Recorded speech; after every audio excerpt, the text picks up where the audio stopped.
যারা অনেক বেশি কাই একসাথে মাখতে পারো না, কাই বা আটা যাই বলো, এই দেখো আমি নিচে বসে ভালো করে আমি হ্যান্ড বিটার দিয়ে এটা করতেছি।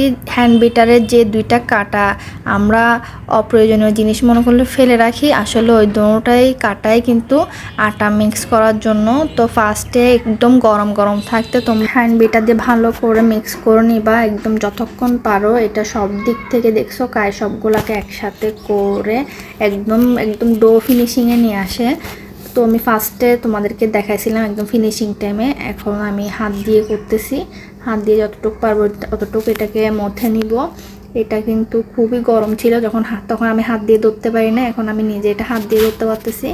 এই তো এখন আমি তোমাদেরকে রুটি বানাই দেখাচ্ছি। ওই যে আমি কী বানাইছিলাম আমি ভিডিও করার সময় আসলে ভুলে গেছি।